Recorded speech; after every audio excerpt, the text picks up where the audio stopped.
I don't know of any nation on earth in which there is a bigger difference between the people and those who govern them than that would exist in Iran. And that's a fact that needs to be made repeatedly. In no way is the clerics who run that country representative of the people of that country and of its history and contributions it's made to humanity. And it's a point I wish we would continue to make. Senator Marco Rubio, January of 2025. At which point in time, I say skadoosh.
From high atop the battlements of Castle Curmudgeon, where all the swinging youngsters are singing the immortal 1963 Beach Boys classic, Bum Bum Bum Bum Iran. Good evening, Mr. and Mrs. America, and all ships at sea, especially if your ship is in the Strait of Hormuz. Welcome to the Last Radius. We are just elated to have you with us tonight, but of course that goes without saying. Full disclosure right at the top, yes, I know I already did an Iran-specific field guide 6 or 7 weeks ago, but that was more of a 30,000-foot view of the last 1,000 years of assorted Persian and Iranian despotisms. But given the events of the last 48 hours, circumstances would seem to demand that we revisit that same topic once again. Where we normally open the aperture tonight, we are narrowing it just a little bit. We are focusing exclusively on the 47-year history of the Islamic Revolution and the Islamic Republic. Pick your term you prefer, I guess, and giving a detailed accounting of its collected misdeeds. Because when the day arrives that the United States is killing your leadership and decapitating your regime in the hopes of creating a power vacuum that gets filled by somebody else, anybody else, that didn't just happen by random accident. You had to earn that. But this will actually be the end of, will it be the end of the Islamic Revolution, or will it find a way to hang on and retrench itself and persist for another 47 years? Maybe another 47 years after that. It's impossible to say, obviously, but the answer, when we have it, will do much toward determining whether this military action was a wise or an unwise thing to have undertaken. But for our purposes here, we will treat this like an aspirational obituary. We will proceed in the assumption that this is, in fact, the end of the Islamic Republic of Iran, and we are composing the epitaph that will adorn its civilizational tombstone. And with those preambular pleasantries having been dispensed with, we now present for your kind consideration Curmudgeon's Field Guide to the Islamic Republic. Prologue: Revolutions Eat Their Parents. There are two Irans. There is the Iran of Hafez and Ferdowsi, of engineers and filmmakers, of women who filled universities long before it was fashionable to applaud such things, of a civilization older than most European capitals. And then there is the Islamic Republic, a state born in 1979 that grafted a revolutionary clerical ideology onto that civilization and declared itself its sole legitimate interpreter. Those two things are not identical. They have been forced to coexist for nearly half a century. The story we are about to tell is not the story of Persia, nor even properly the story of Iran. It is the story of a regime, how it came to power, how it consolidated control, how it financed itself, how it projected influence abroad, how it survived crises that would have felled less determined systems, and how it may yet survive this one. We begin with a misconception. The 1979 revolution was not born Islamist in character. It was born combustible. By the late 1970s, the Shah's Iran was modernizing at a breathtaking pace. Literacy was rising, women had suffrage and legal standing, urbanization was accelerating. Oil revenues were underwriting grand ambitions. It was not Sweden, nobody pretended it was, but it was a state tilting decisively toward secular modernization. And that tilt produced friction. Clerics resented marginalization. Leftists resented authoritarianism. Bazaar merchants resented economic dislocation. Students resented corruption. Nationalists resented dependence on Washington. They did not agree on very much, but they did agree on this. The Shah had to go. Revolutions are rarely ideological at birth. They are coalitional. They gather grievances first and sort out the doctrine later. What followed in 1979 was not the inevitable flowering of political Islam. It was the most disciplined faction within a broad revolt, outmaneuvering its temporary allies and reverse engineering a revolution into a theocratic state. And this matters, because when we evaluate the Islamic Republic, we are not evaluating Iran. We are evaluating the faction that captured it. 47 years is long enough to keep score, so let us keep it. Chapter 1, 1979 to 1984, the hijacking. Ayatollah Ruhollah Khomeini returned to Iran in February 1979 to a hero's welcome. He did not return alone.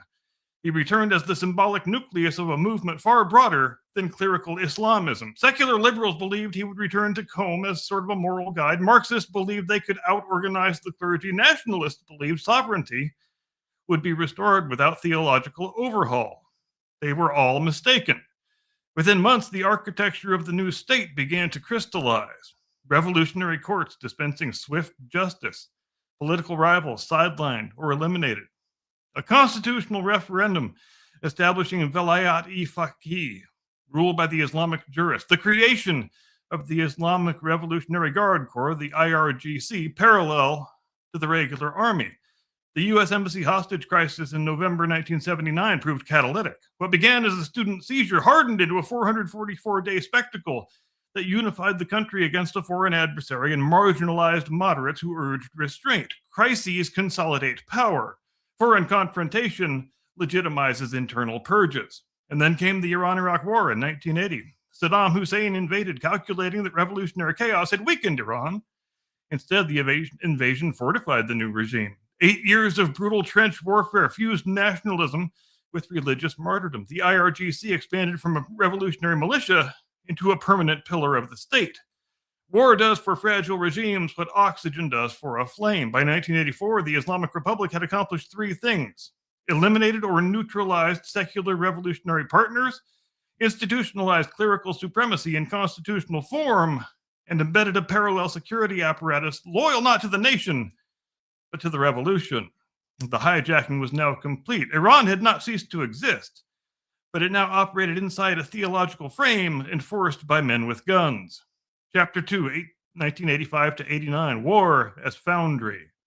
If the early years were about seizure, the mid-1980s were about forging permanence. The Iran-Iraq War dragged on with catastrophic human cost, hundreds of thousands dead, unarmed men sent on human wave attacks against trenches and machine gun nests. Basically, the First World War, except twice as horrifying and 10 times as futile. Cities bombarded, chemical weapons deployed, entire generations marked by martyrdom narratives. And within this crucible, the regime refined its governing logic.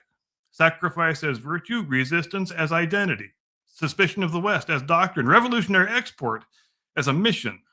During this period, Iran cultivated relationships beyond its borders most notably with Hezbollah in Lebanon, which had emerged amid the chaos of that country's civil war. Whether described as sponsorship, patronage, or alliance, the relationship became one of the defining features of Iran's regional strategy. The model was a clear one: project influence indirectly, empower non-state actors, maintain plausible deniability when convenient. At home, institutions hardened. The Guardian Council gained teeth. The IRGC deepened its economic footprint. The revolutionary state ceased to feel temporary. And then in 1988, Khomeini accepted a ceasefire with Iraq, an act which he likened to drinking poison. The war ended not in triumph, but exhaustion. A year later, Khomeini was dead. Regimes built around charismatic founders often fracture when it's time for succession. The Islamic Republic, regrettably, did not. Ali Khamenei assumed the position of supreme leader. The system endured. By 1989, the revolution had transitioned from upheaval to structure. What began as revolt had become governance. What began as coalition had become clerical hierarchy. What began as idealism had become statecraft. The question from here forward would not be whether the Islamic Republic could seize power. It had done that. The question would be whether it could modernize without surrendering control, and whether its ideological commitments abroad would one day exceed its capacity at home. And we will find out. Chapter 3, 1990 to 94, Reconstruction without repentance. The war ended in exhaustion. The ideology did not. The early 1990s were defined by Reconstruction. President Akbar Hashemi Rafsanjani pursued economic rehabilitation, infrastructure repair, limited market reforms, cautious reintegration into global energy markets. But Reconstruction was not reform in the Western sense. The constitutional architecture of clerical supremacy remained intact. The Guardian Council retained veto authority. The IRGC did not retreat to the barracks.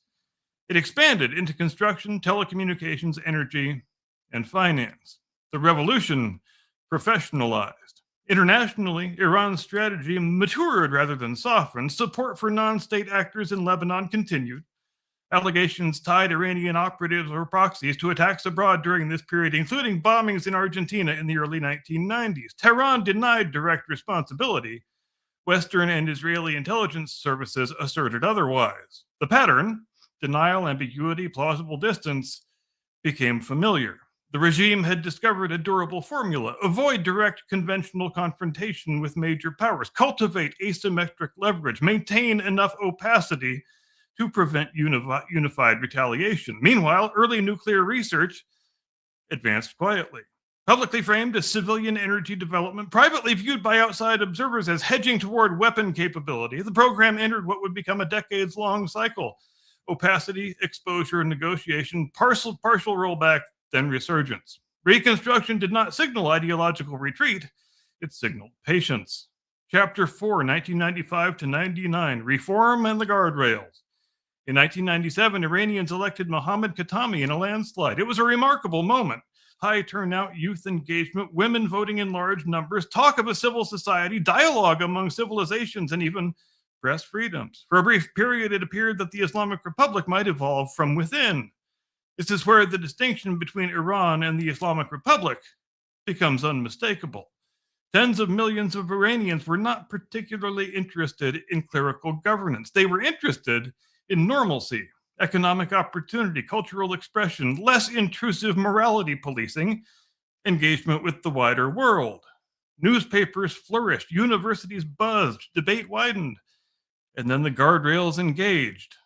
The judiciary shuttered reformist publications. The security services cracked down on student protests in 1999. The Guardian Council constrained legislation.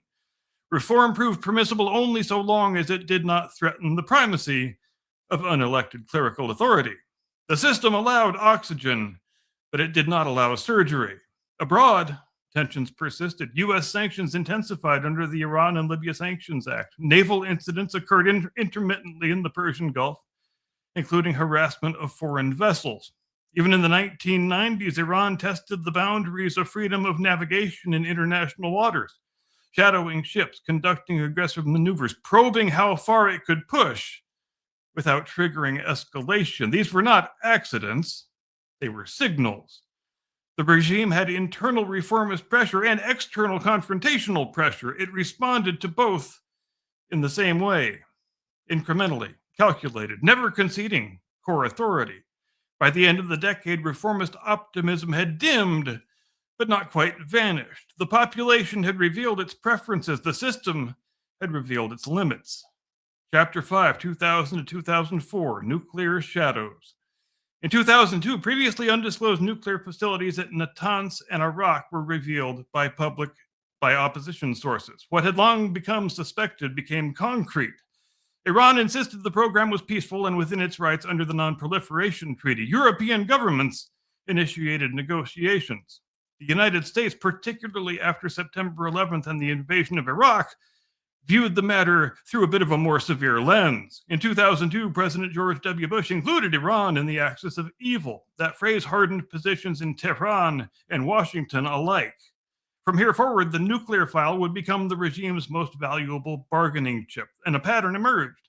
Advance capability, deny weaponization intent, enter negotiations under pressure, agree to partial constraints, secure sanctions relief or financial access, and preserve long-term leverage. Critics called it deception. Supporters called it strategic patience.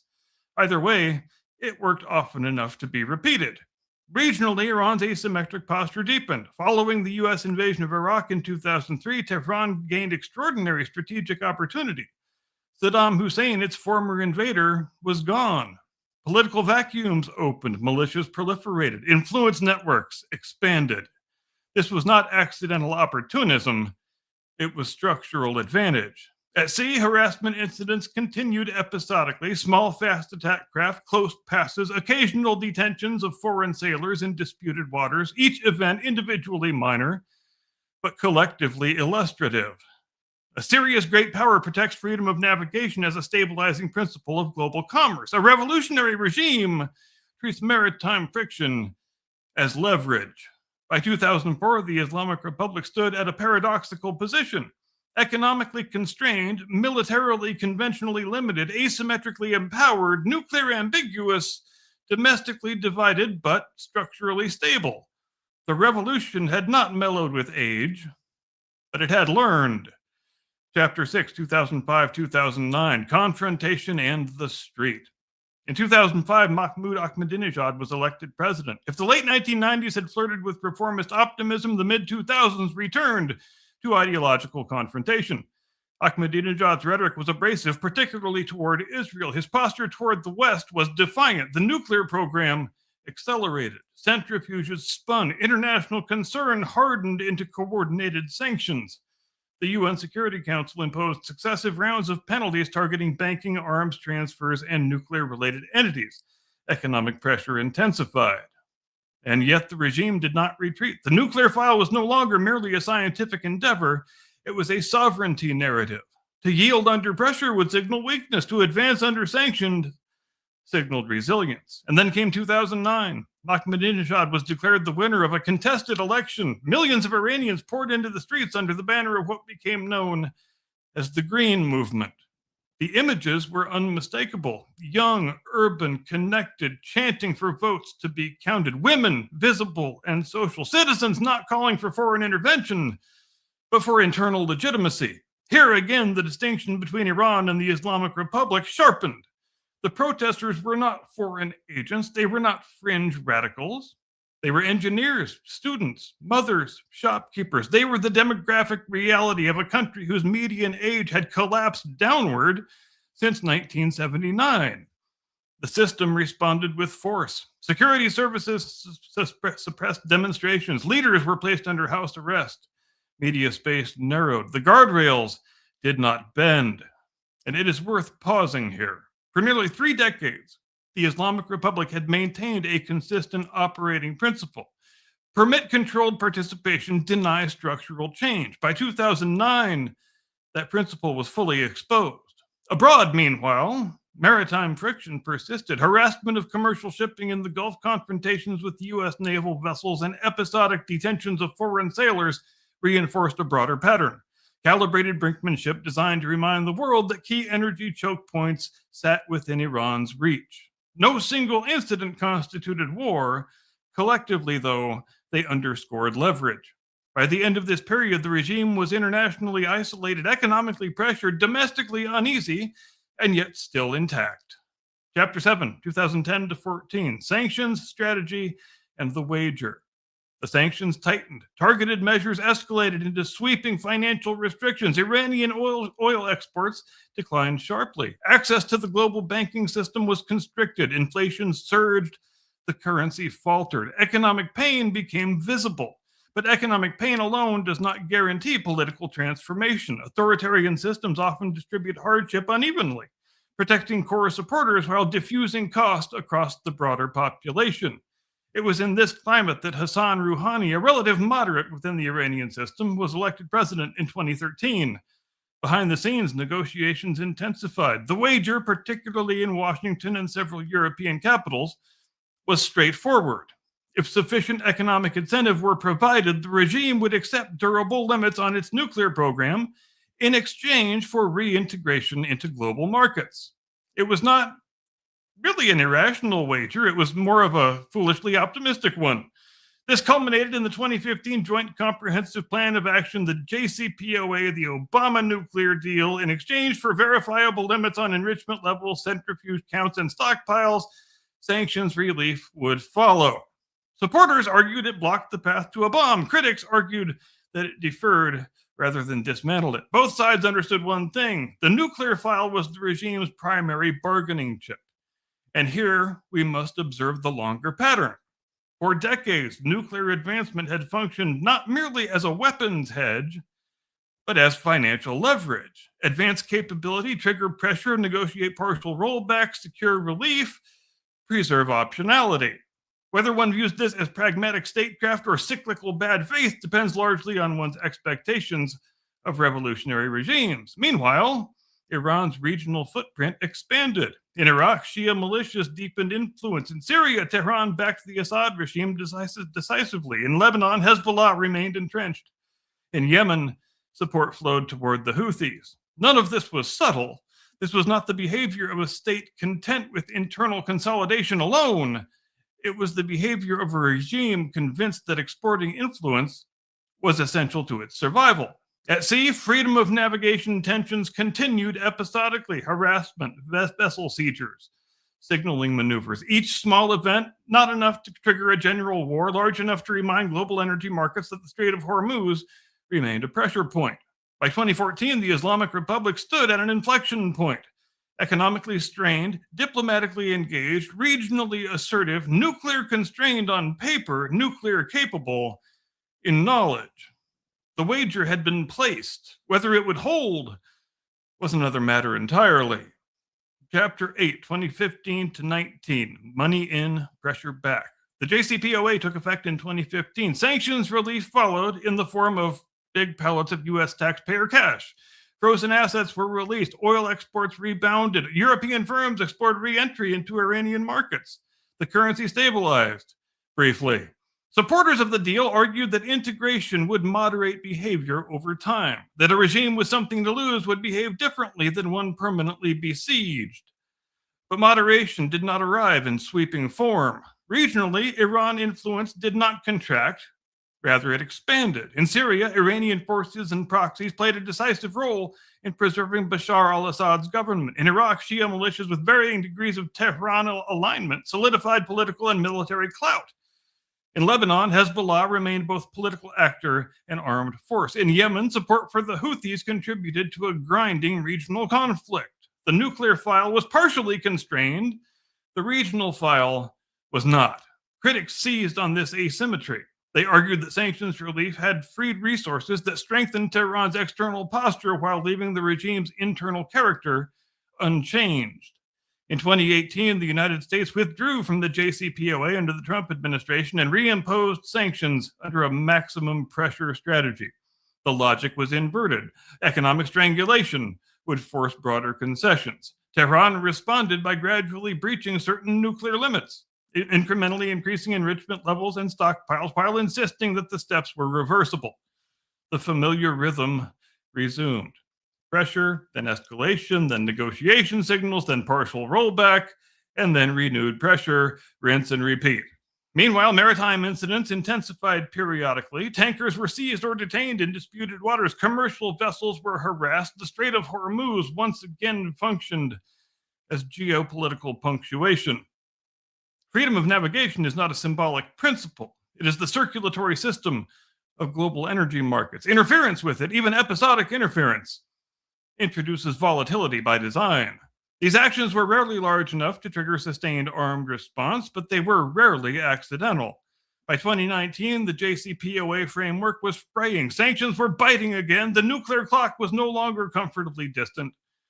The wager had not failed entirely, but it had not transformed the regime either. Chapter 9, 2020 to 24, Brittleness and Force. In January 2020, a U.S. drone strike killed Qasem Soleimani, commander of the IRGC's Quds force. Soleimani had been central to Iran's regional projection strategy, a strategist of asymmetric influence across Iraq, Syria, Lebanon, and beyond. His death marked one of the most direct escalatory exchanges between Washington and Tehran in decades. Retaliatory strikes followed. Both sides stepped back from full war. The pattern held, calibrated confrontation without total rupture. And then came a different kind of challenge. In 2022, the death of Mahsa Amini in the custody of morality police sparked nationwide protests under the slogan, Woman, Life, Freedom. The demonstrations were not limited to one class or to one city. They cut across provinces. Women removed headscarves publicly. Young men confronted security forces. Workers struck. Ethnic minorities mobilized.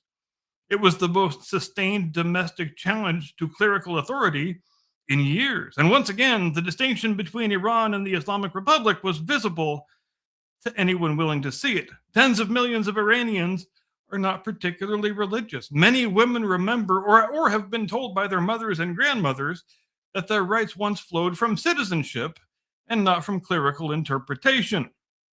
The regime responded predictably. Arrests, uses of force, executions, information control. Brittle regimes often appear strongest at the moment of suppression. The durability question continues to linger underneath. Externally, regional friction continued. Proxy networks remained active. Maritime confrontations persisted. Missile and drone capabilities advanced. And now, in the past days, direct hostilities have escalated to a degree not seen in years. We will not pretend to know whether this is wise or unwise, stabilizing or destabilizing. Such judgments depend on outcomes that are not yet written. Nor will we declare that this is the end of the Islamic Republic. Regimes built on ideology and coercive capacity do not evaporate on cue. Some collapse suddenly, others absorb shocks far beyond what outside observers expect them to. But we can say this: the Islamic Republic today is not the revolutionary furnace of 1979. It is an aging system managing economic strain, demographic impatience, technological leakage, and geopolitical overextension. It is both hardened and brittle. Whether the events of this week mark an obituary or merely another chapter in survival remains unknowable at this remove, because we were not born yesterday. Epilogue: regime, nation, and the long horizon. 47 years is long enough to evaluate patterns. The Islamic Republic began as one faction within a broader revolt. It consolidated power through crisis. It institutionalized clerical supremacy. It cultivated asymmetric regional influence. It leveraged nuclear ambiguity for strategic and financial gain. It tested maritime norms without fully crossing into declared war. It suppressed internal reform when reform threatened structural authority. It has been designated by the United States as a state sponsor of terrorism since 1984. Faced sanctions for decades. It has outlasted multiple American administrations and multiple predictions of imminent collapse. And yet, here we are. Iran is not reducible to its ruling structure. It is a country of poets, coders, entrepreneurs, skeptics, devout believers, secularists, mothers who remember different laws, daughters who imagine different futures. When great powers evaluate regimes, they often confront unpleasant choices. Support imperfect partners or risk more radical alternatives. Apply pressure or risk proliferation. Engage diplomatically or risk isolation. There are no clean hands in geopolitics. There are only gradients of risk. The Islamic Republic chose confrontation as identity. It chose clerical supremacy as constitutional design. It chose nuclear ambiguity as leverage. It chose maritime friction as signaling. It chose proxy networks as force multipliers. History keeps score. Whether this moment marks the closing of the account or merely another line item remains to be seen. We hope for the sake of the Iranian people that the future belongs more to Iran than to the republic that captured it. But hope is not analysis, and analysis is what we owe. And with that, we close the book on this week's field guide. We wish Godspeed to all of our service members for their courage and skill and intrepidity and dedication. We wish them a successful mission and a safe return. We honor the sacrifice of those who have fallen, and fervently do we pray that they gave the last full measure of devotion in service of a cause that proves to have changed the world for the better. And I now duly transmit you into the custody of my distinguished colleague, your illustrious co-host, the one and only, your friend and mine, Mr. Caucasian Sasquatch. Tactical nuke incoming!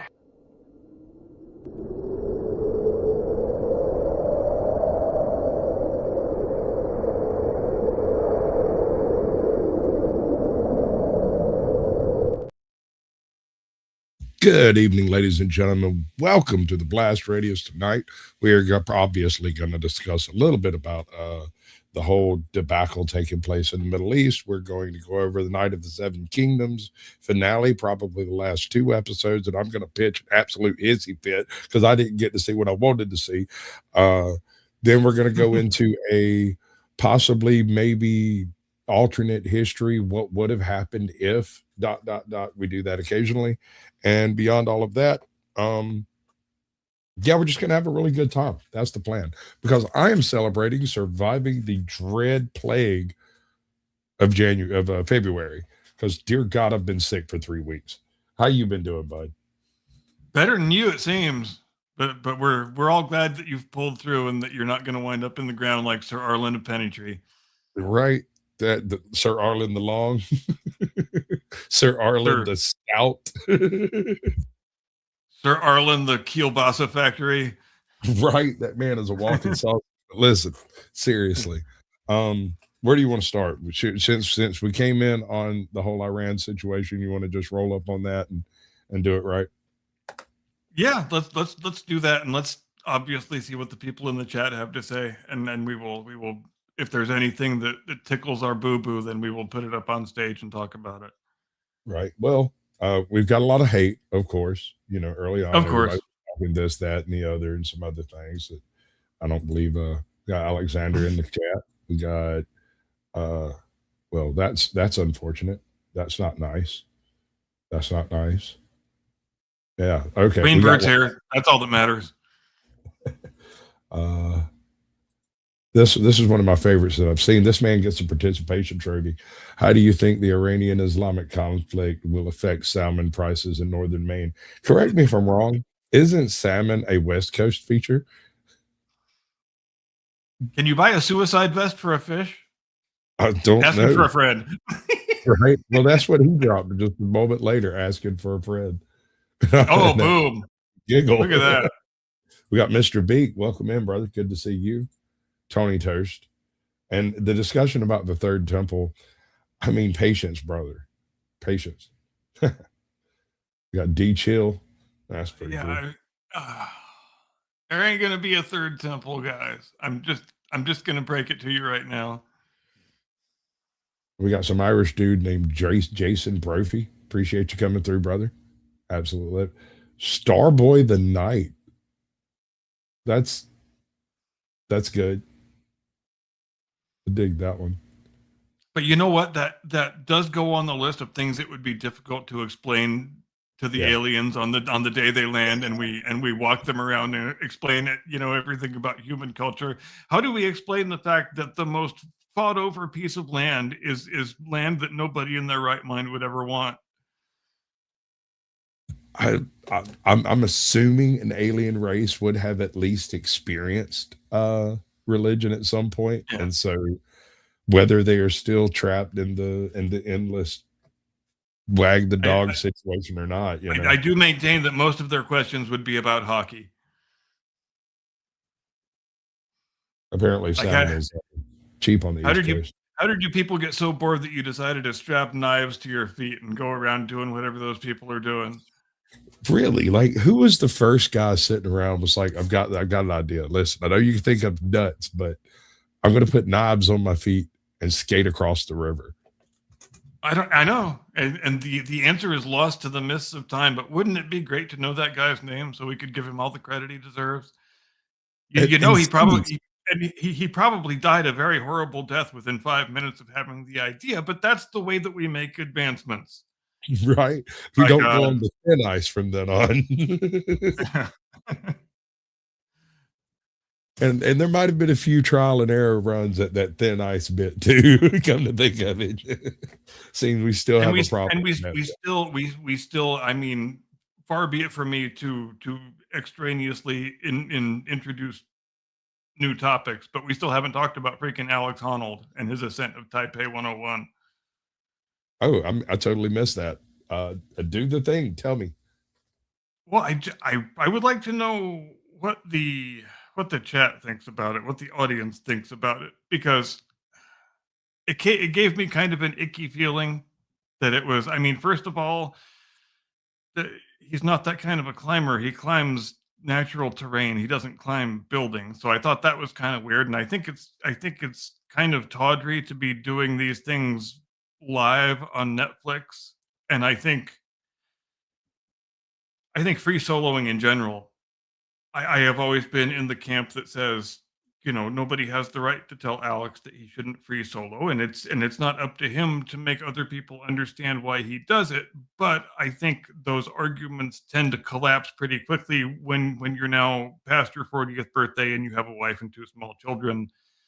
And my God, I just wish he would stop and especially not do any more live building climbs, because I Why think you building? only diminish your legacy by doing things like that, irrespective of how much money it brings you. Maybe that's just me. But why buildings? That's the thing I've never understood about that. I mean, I Because know because it's there, but I don't get it. I really very much doubt it was his idea, but they kind of invented a gimmick for the show that says, "Oh yeah, I've wanted to climb this building for so many years, ever since I first saw the drawings." But I think that's a bunch of horse shit. I think he was probably offered a whole bunch of money to climb a building just because it's so much easier to present something as made for television spectacle when it's a building instead of the side of a rock. Because they had dozens of cameras all over that building, every single place. The kind of stuff that you can't, and they've got a dude in a crane with a camera following him up the whole way. All kinds of shit that you absolutely cannot do if you're out in a natural setting. In terms of the Jason way that Murphy has a good point. If that was your neighbor, he'd be dead. But if that was my neighbor, he'd at least be arrested. I mean, they arrested his indeed. ass for climbing the damn water tower. You know they'll arrest his ass for climbing that. No matter how drunk and jacked up on meth he is. And the people who go and watch something like that in person, it's one of those mentalities I don't really understand. I guess it's the same as the NASCAR fan, really. Let's see how many people in the chat yell at me for saying that, because you might claim that you're going to it because you just like the art form or whatever, but let's be honest, you're going because there's a non-zero chance that you might see someone die a horrible, fiery, agonizing death. Well, I refuse. Go ahead. As far as people watching it, I mean, if you're doing a large building, chances are it's in an inner city range, and there's going to be a lot of people around anyway. If you see somebody climbing along in a building, you're going to look up and see whether or not they fall. And at least a third of those assholes were going, "Do it, go ahead, do it." You know it. Yeah, and obviously each time he goes past a window, there's a room full of idiots waving at him. Like, what do you want him to do? Wave back? Because you couldn't just stand there and watch without waving? Like, what good does the wave do? How does that bring light into the world at this particular moment when this guy's free solo on the side of the building? Like, you want him to stop and wave to you and fall to his death? Is that what we're doing here? That's right. God's sake. Smiley face pin. because I'd probably look really mad about halfway up that building. I'd be upset about it. I wouldn't do it in the first place. And it's not due to an lack of adventurous spirit. It's just, I mean, you have to do that type of stuff when you're building the damn building. Once you've done it, because it's part of your job, it's not nearly as interesting as it's not novel anymore. You know what I mean? You have to go up that summit 37 times a month, right? It's hard to believe it's been almost 10 years since Free Solo, but I'm sure most of the people here have seen Free Solo. And I kind of hoped that he would stop free soloing after that whole thing, because how are you going to top that, dude? You're just, nobody in the next 500 years is going to top the thing that you just did. So don't try to top it. Just go marry your annoying little girlfriend and squirt a couple of babies into her and just chill, dude. Just do whatever you want to do. Just don't fucking free solo anymore, and especially not past your 40th birthday. Well, doesn't it have a little bit of like the evil Knievel kind of flavor to it? Isn't this just another form of daremanship? That's a comparison that I resist when it comes to Alex Honnold, because he so totally is not an adrenaline junkie and just doesn't have anything resembling that personality, which Evil Knievel very much did. I'm like, Evil Knievel would have fought literally anybody he ever met. Like that's how short of a fuse that guy had. Alex Honnold is the most, like it's wrong. Alex Honnold is the chillest dude that ever lived. I mean, I doubt if anybody has ever heard him raise his voice. And I think he has a good answer that he gives when idiot interviewers ask him things like, "Oh, don't you know you're going to die, dude? If you fall, how can you do things that are such high risk?" And he stops them right there, and he introduces them to the difference between high risk and high consequence. And it's an important distinction to make, and I like the fact that he makes it, and he makes it effectively. Can because you grab he a says, quote on that?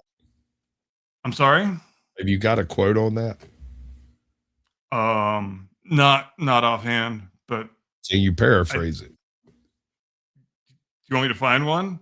But the thing he says is, when I'm the actual risk of me falling isn't any different when I'm 2,000 feet off the ground or 5 feet off the ground. The thing that changes between the one and the other is not risk, it's consequence. I'm in a more high consequence situation at 2,000 feet because everybody understands what the consequence is going to be if I don't make the next handhold.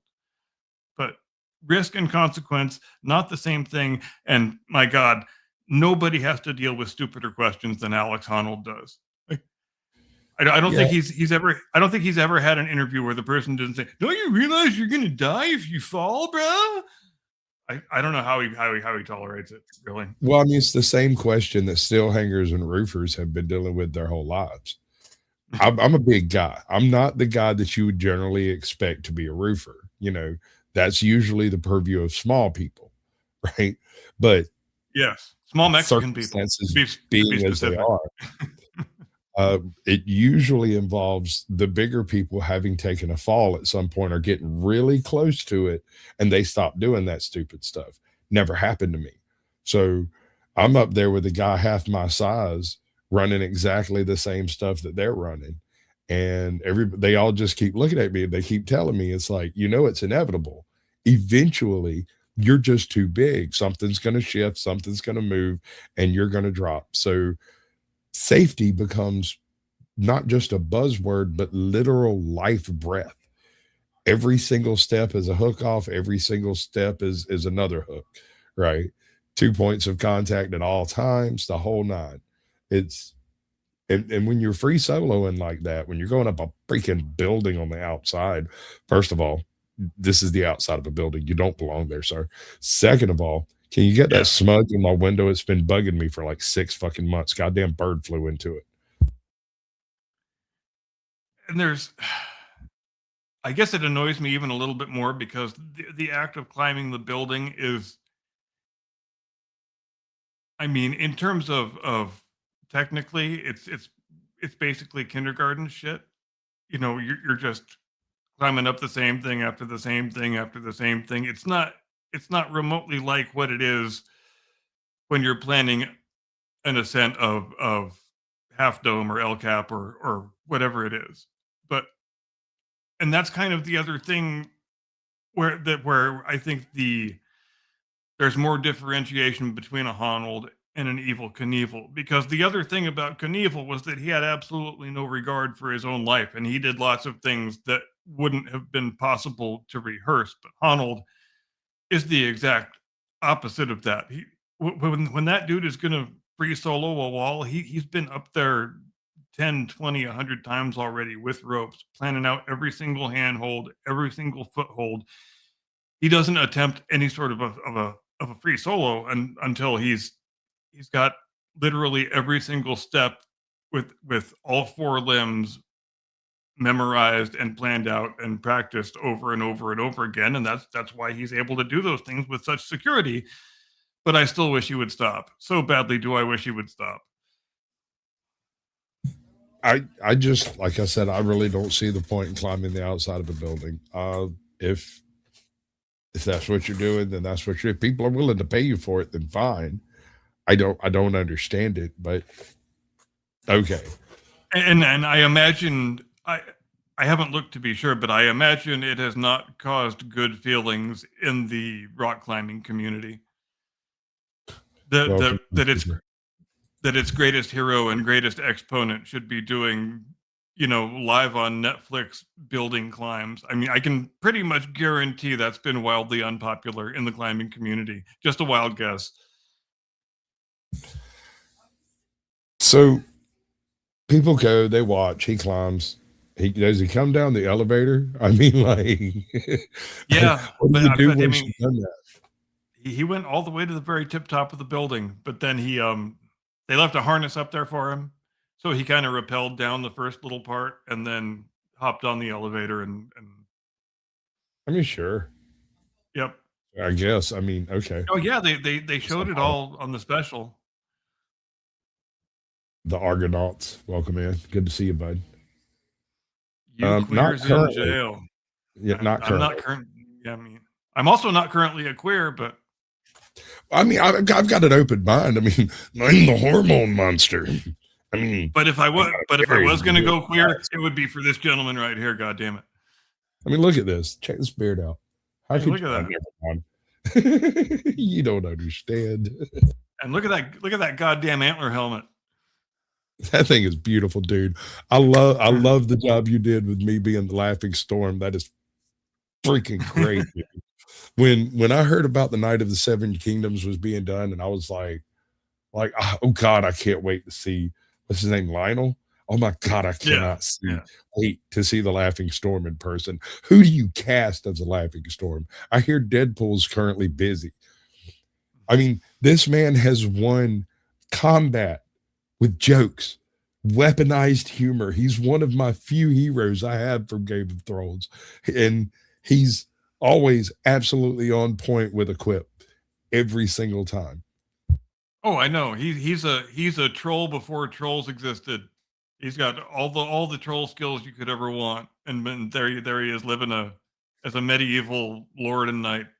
What a waste, a beautiful thing, bro. It's and the guy they got to play him, I couldn't have asked for better. The only thing I could request is a bit more hair, because that was kind of one of the things that was mentioned, is he was voluminous in almost every descriptor of the word, kind of pompous and completely full of himself. And they did it. They did the thing.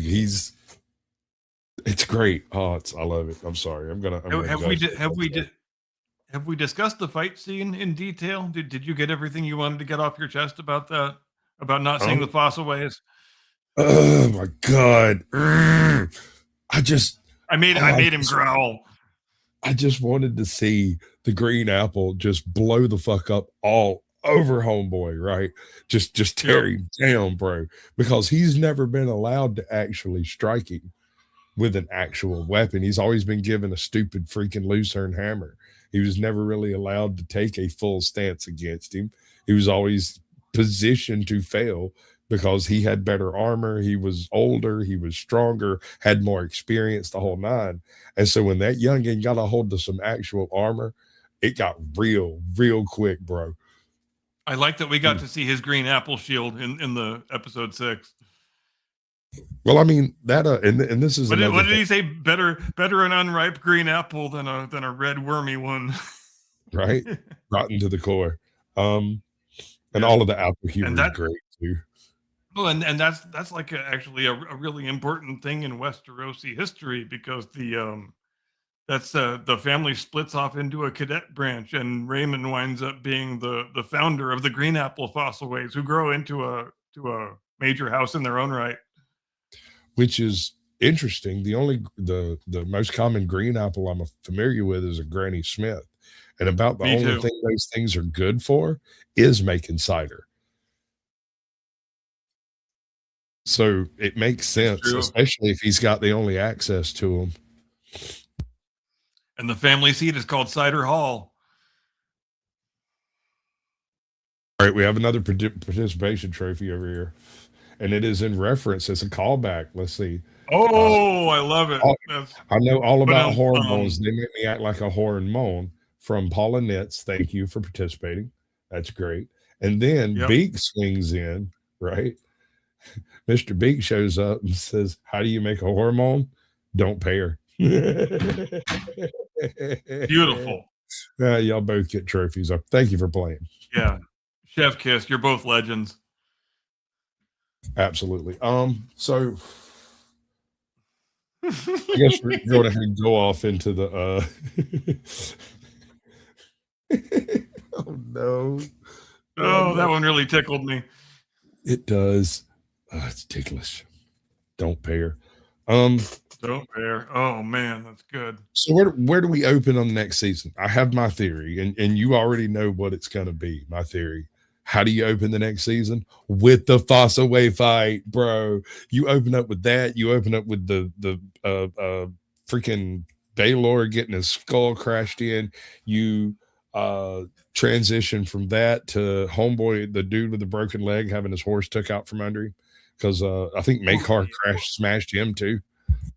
And here you've introduced a difficulty for how you go about making the second season, because the first season not only was so well received, but it produced so many characters that people love and might not react very well if they never get to see again. So you're left with the conundrum of, do we just hew closely to the source material and nobody ever sees these people again, or do we write in maybe little opportunities for getting to see a fan favorite Fossaway or Baratheon character pop up every so often in the next season? What do you think? Here's how I open the next season. When I open the next season, I open the next season with all of the fog of the battle and everything, and you see Dunk in the background and the Laughing Storm going nuts with the freaking White Cloaks, right? And he's just having an absolute blast. And you cut to the fans, the particularly the whore, the redheaded chick, right? Cut back to Fossaway fight for a few seconds, playing, and then back to the Horde, back to Baylor, then to Makar. And everywhere you do this, you put Dunk and his battle going on in the background, so that while it's not exactly clear what's happening, it is clear that he's getting his ass handed to him over there by a crowd, right? Oh, I like what you're proposing. You go back to the Fossaway fight, then to the hooker in the audience, back to the Fossaway fight, and back to Makar, and then Baylor gets smashed in the head. There's a little bit of shenanigans there. You can flash back to the Laughing Storm having laid waste to half of the King's Guard, right? And then flash back to, It would be really cool if they shot it in such a way that you could create both presentations, because those would be outstanding bookends. Now that you've laid that out in my mind, I want to see it.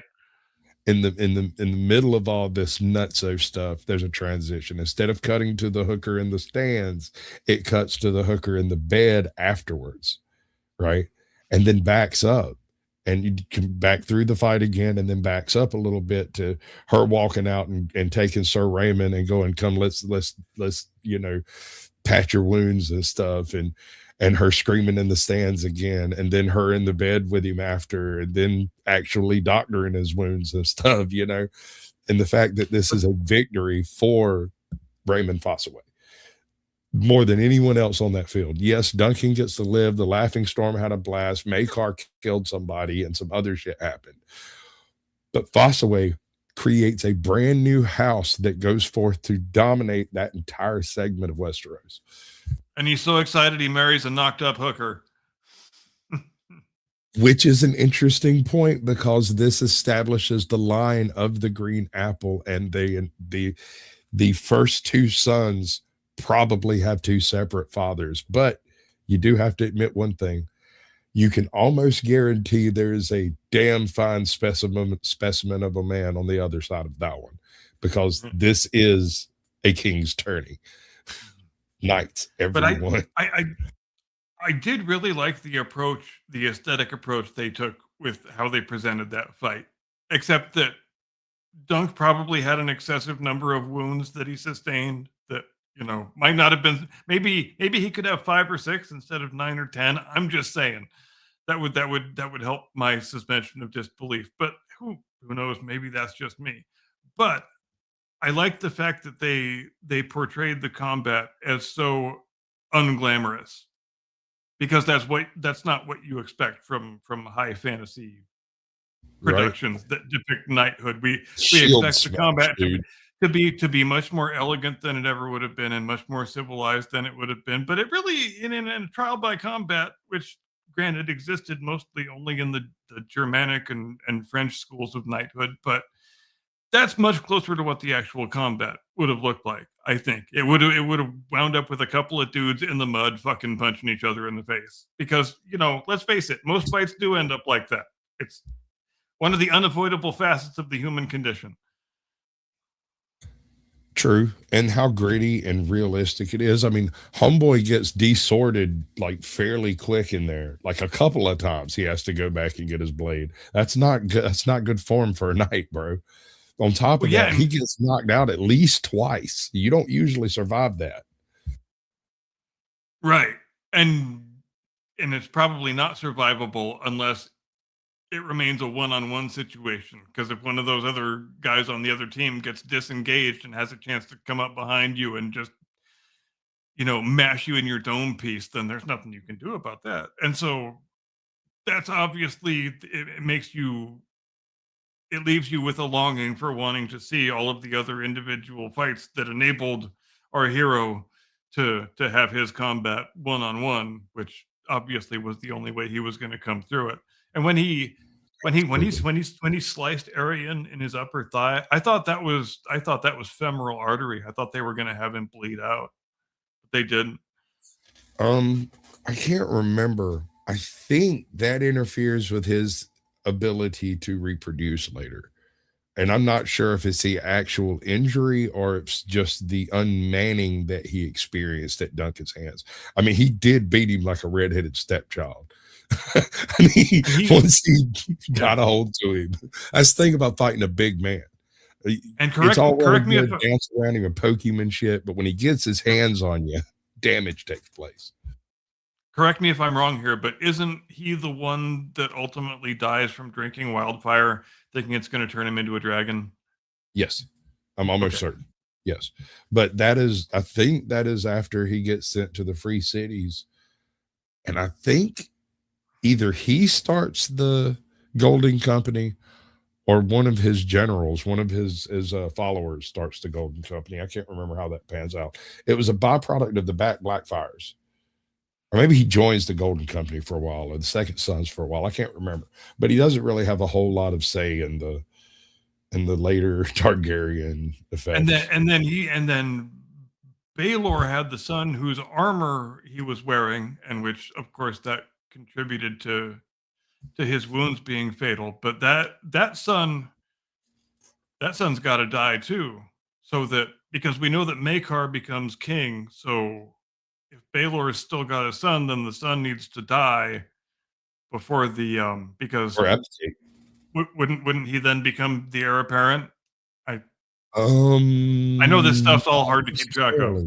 No, not necessarily. If Makar's the brother Yeah. and Baelor is the other brother, I'm gonna Baelor have to would have pull been up, I'm gonna have to pull up the Targaryen genealogy. There's one with a lot of loops. Looks like it came straight out of Alabama. The motherfucker's a vine. You ain't joshing. I'm not. I'm dead serious. They had to print it as an overlay so that you could uncover some names. Talk about a family bush. Family log. But Or if I'm not maybe mistaken, if Makar, Baelor, and was it Acerys? Who's king at the time? What's his name? Isn't it Eris the First? No, Aerys it's first. no, it's Daron the Good. Oh, wait, whoa. Okay, so we're not exactly expecting a whole lot of rage and vitriol from the Targaryen house currently. Homeboy's just doing stuff. Right, gotcha. Okay. Well, that kind of explains a lot. That's why. Yeah, God, this succession is so hard to make sense of. Because Makar's got 1, 2, 3, 4. He's 6 kids, of one of whom is our friend Little Aegon, of course, and another of whom is Maester Aemon, who we know from Game of Thrones, and then Arion, who we know from the show that just finished, and Daron, who we know from the same. So there's still a daughter we don't know, 2 daughters we don't know, I guess. So yeah, that explains why. And then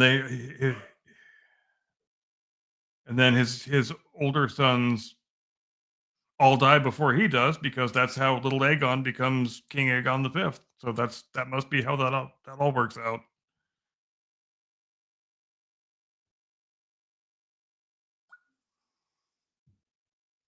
Sorry, I'm tinkering with my stuff over here. I look like I'm filming with a potato.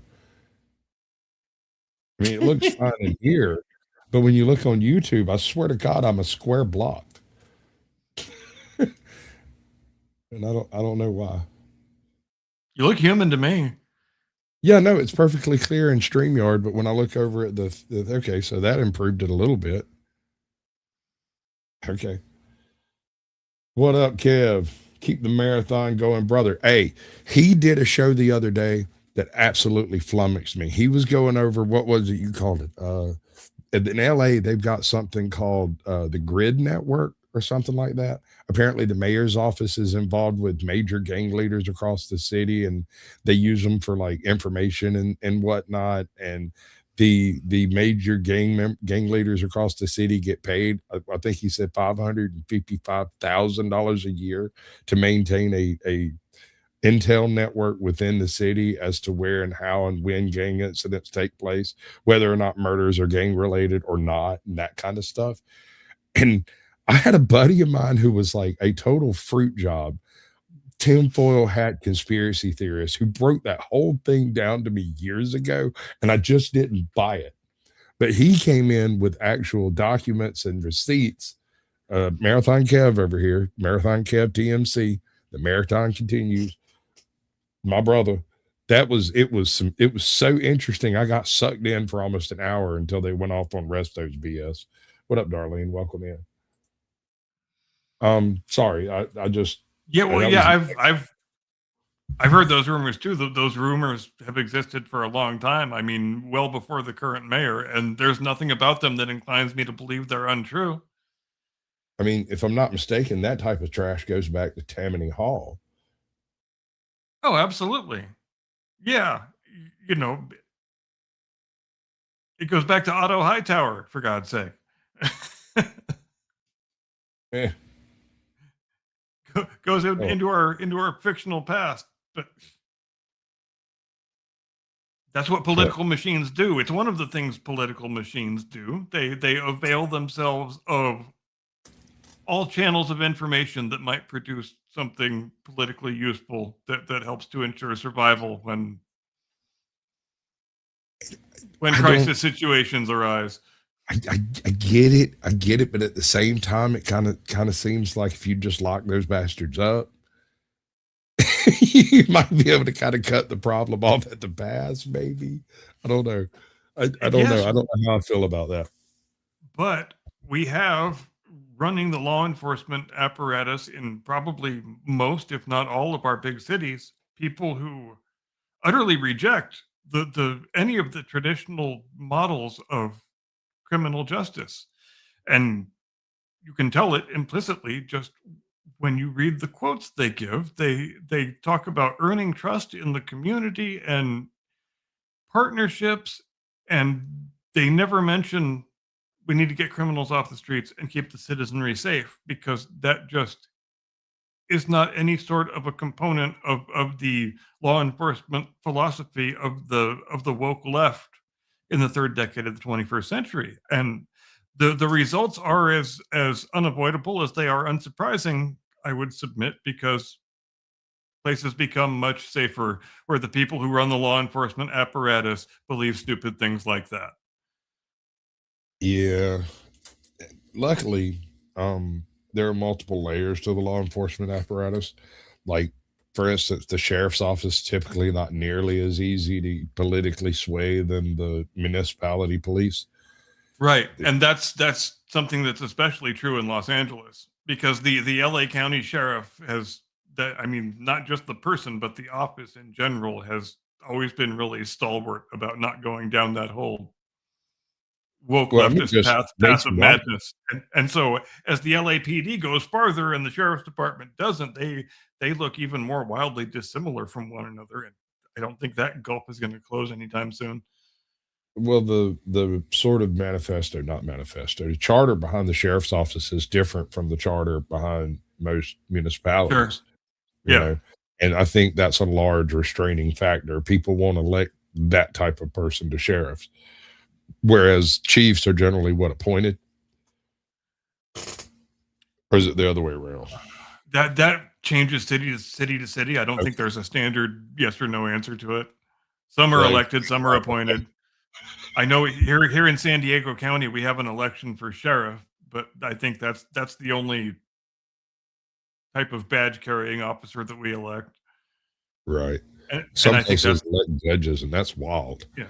And I think that's the same in LA County. And here in Southern California, our sheriff's departments are generally a little bit closer to resembling police departments than they might be in other parts of the country, because our sheriff's departments aren't only responsible for the unincorporated areas of the county, they also contract with all of the individual cities that don't have their own police department. And so in those cities, the sheriff's deputies are just your cops. So, and I know that's not the same in other large swaths of the country where there's a great deal of difference between sheriffs and police departments. But like I say, in LA, somehow the sheriff's department has managed to remain much more sane than the LAPD has, and however they're doing it, they should keep doing it, because we need more sane institutions and not fewer. Yes, sir. So what do you predict? Okay, wait. Are we going to stick on the cops thing, or are we going to go back to the Night of the Seven Kingdoms? Because we've kind of bifurcated our conversation. Yeah, I'm not sure which we should do. Mm, Want me to read out my little monologue about the Japanese fleet? okay, let's do that. We're in the last 30 minutes. We got it. All right, here we go. The Ghost Hunt, Nagumo's evasive retreat. While the world remembers the explosions of the Arizona, the Japanese story of December 7th really begins at 12:15 p.m. as the last of the second wave planes wobbled back onto the decks of the Akagi and the Kaga. The atmosphere on the flagships wasn't just celebratory, it was paranoid. Admiral Nagumo was haunted by a ghost fleet. He knew the USS Enterprise and Lexington were out there somewhere, and for all he knew, they were already launching a counterstrike. This fear of the unknown is what stopped a third wave from hitting the fuel farms. Instead, Nagumo chose survival. He ordered the fleet to a heading of 330 degrees at a blistering 26 knots, maintaining total radio silence. They weren't just returning to Japan, they were actively zigzagging through the North Pacific's winter gales to shake any possible American pursuit. By December 16th, the Japanese grew bold enough to split their strength. They detached Carrier Division 2, the Soryu and Hiryu, to salvage a failing invasion at Wake Island. The Marines there had already humiliated the Japanese Navy once, but when the carriers arrived, the math changed instantly. On December 21st, at exactly 8:50 a.m., 29 Val dive bombers and 18 Zeros from the Soryu and Hiryu appeared over Wake. For the defenders, this was the oh no moment. These weren't the land-based bombers they had been fighting. These were the elite carrier crews from Pearl Harbor. A second strike hit at 12:20 p.m., systematically dismantling the island's anti-aircraft batteries. By the time the final assault began on December 23rd, the Kido Butai's planes had effectively blinded the island. Wake surrendered that morning, but the victory was hollow.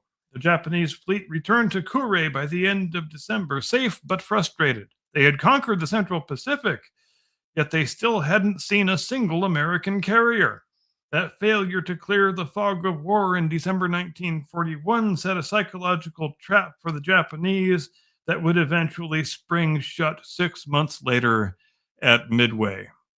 The end. All right. So here's my hypothetical.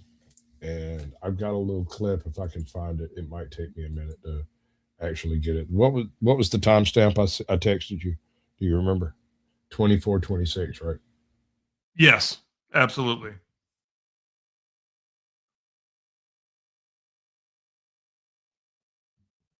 All right.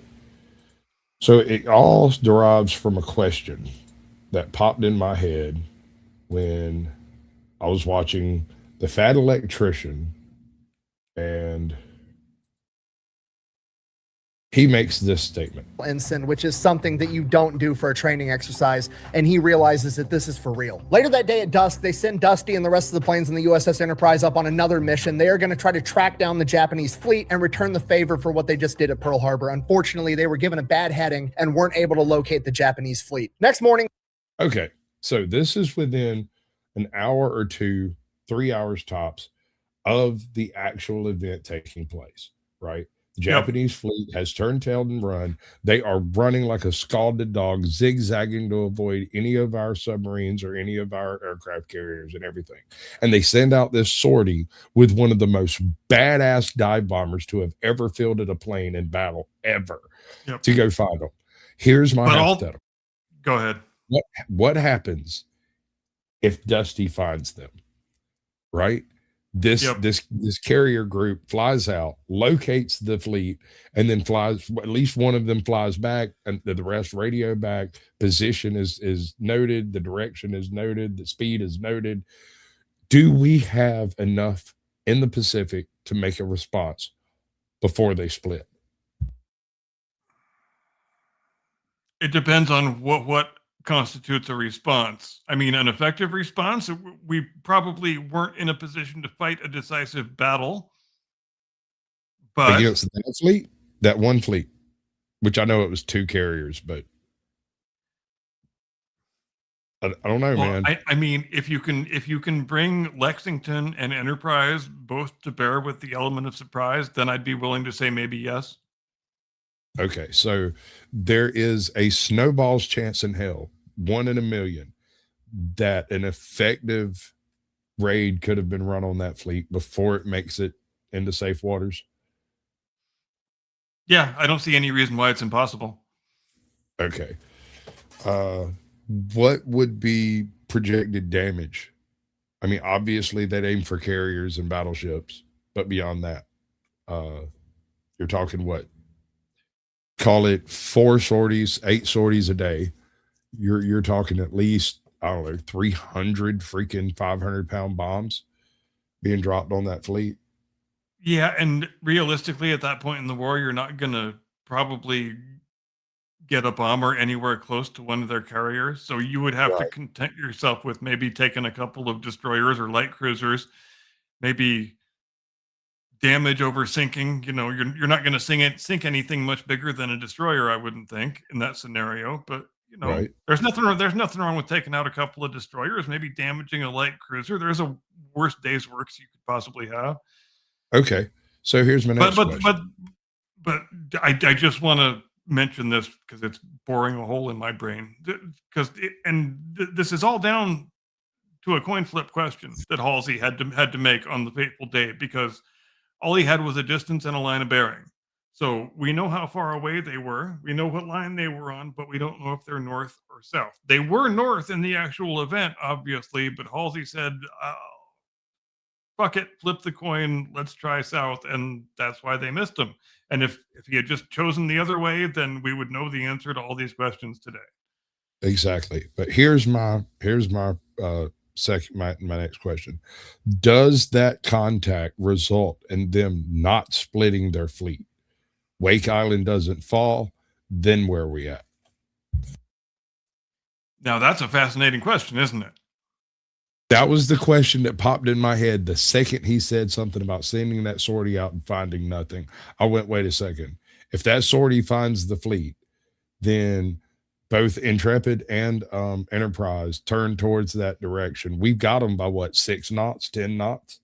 We will catch them if we want to. It just might be closer to Japan than we're happy with. But do they break off a carrier for Wake Island if they are actively being pursued by 2 small carrier groups? So what we're basically talking about here is the engagement that wound up being midway would have taken place 5.5, 6 months earlier. If you want to get down to brass tacks of the scenario we're talking about. And one has to say the Japanese would be more well-equipped to win that battle than they were equipped 6 months later, after we had already, inflicted a little bit of damage on them. I think we probably don't win that battle if it happened 6 months sooner. Yeah, I was thinking the same thing, because they've also thinned out a lot of their manpower and material and skill across the islands in the Pacific, taking them 6 months later. Yep. Right. So each time you take a thing, you have to garrison the motherfucker.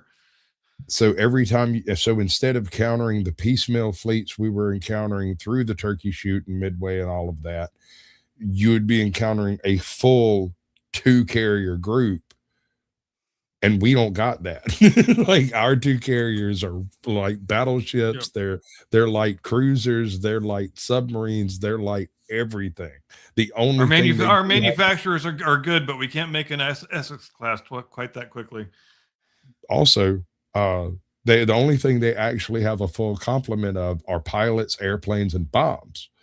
That's the only good those carrier groups are at this point, because they don't have the destroyers, they don't have the cruisers, they don't have the protection that you would have in a usual carrier group, because all that shit got trashed out at Pearl Harbor. And we don't have the next generation of airplanes that are coming off the assembly line in the next 5 to 6 months, but aren't there yet. Yeah, they're still running Corsairs, right?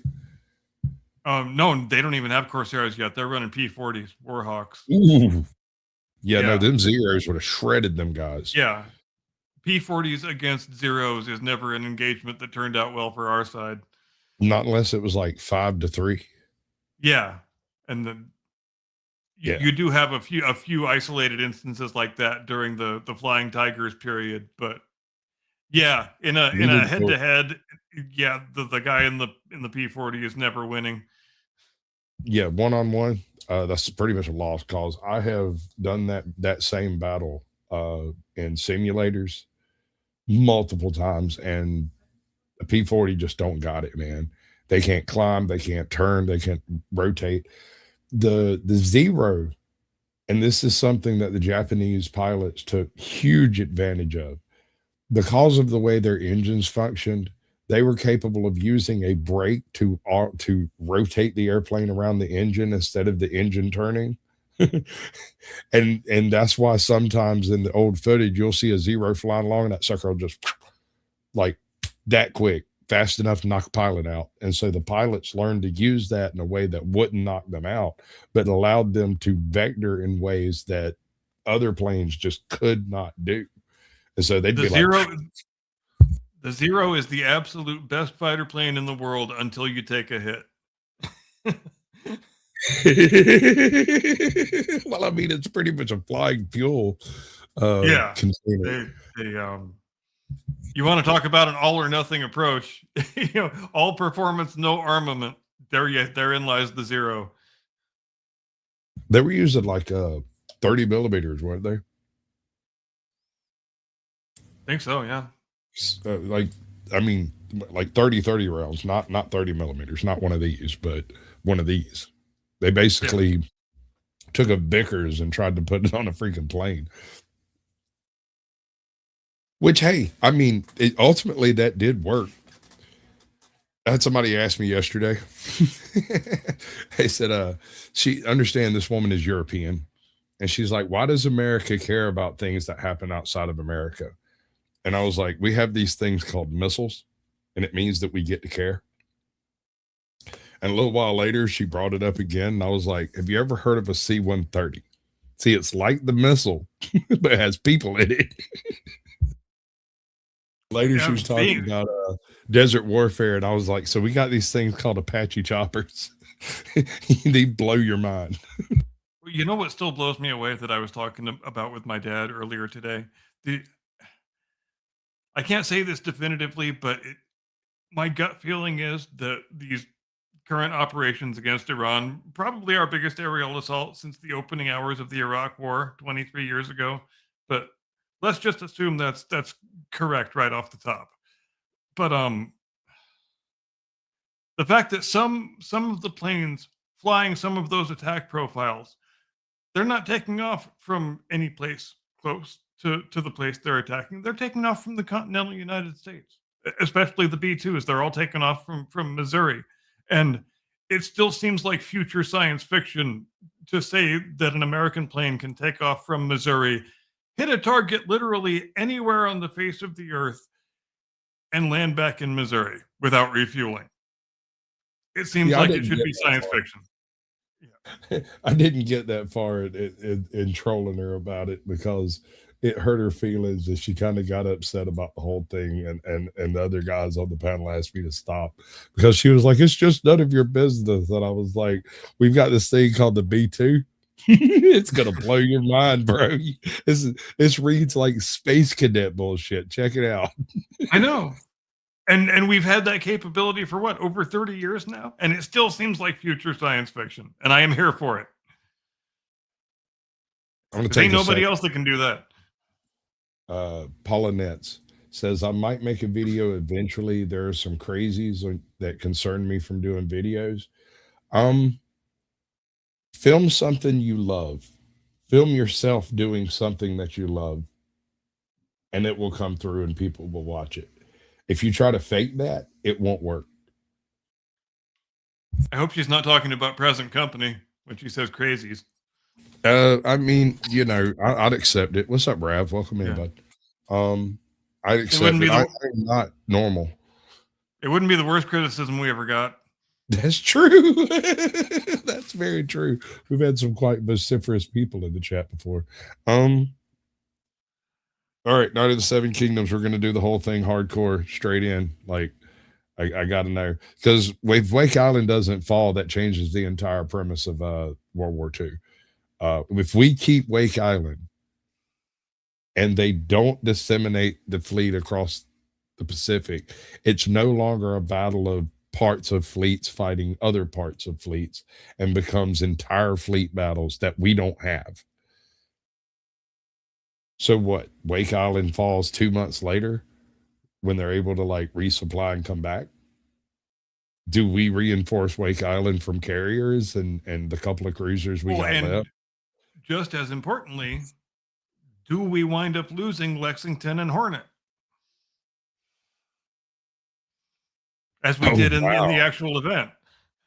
Yeah, no, we don't lose Hornet and we don't lose Lexington because they're not doing the thing that they're doing. Instead, they're consolidating their force to project into the Pacific. So if we delay all of that by even a month and a half, 2 months, Oh yeah, they're because completely out of position for the rest of it. if there's a timeline where we don't suffer those 2 losses, and we have the Essex class about ready to start rolling off the line any month now, I mean that you're looking at a war timeline that is getting compressed and Well, that's an truncated interesting in thought. the extreme. So, okay, hypothetically, Essex rolls off a few months sooner because that changes the dynamics of how the war material is laid out.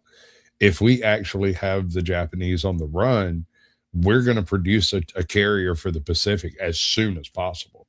That carrier becomes the primary platform off of which the U.S. Air Force operates. And the 2 other carriers that are currently in the Pacific basically become tender ships to maintain the Essex class. And what, 2 months later, another one rolls out? And Oh I my know I say God. it, I know I say this all the time, and it's because I think it is one of the legitimately greatest industrial achievements in world history. The fact that we built and deployed, designed, built, and deployed 24 Essex class carriers between the spring of 42 and the end of the war in the middle of 45. I mean, what the fuck kind of a country do you have to be capable of industry like that? I'll answer the question for you. The fucking United States of America, that's who. Right? Because by the time the war ends, we're supplying allies with what we refer to as obsolete material, but they consider cutting fucking edge. And when our enemies war gamed how this thing was going to go before they started it, they had what they thought were reasonable prognostications about the level of domestic industrial output that we were capable of, and we completely obliterated all of those estimates, just completely out of the water. Because yeah, go ahead, go to war with the United States. You're not only going to war with the American fighting man, you are also going to war with the American steelworker. So best of luck to you.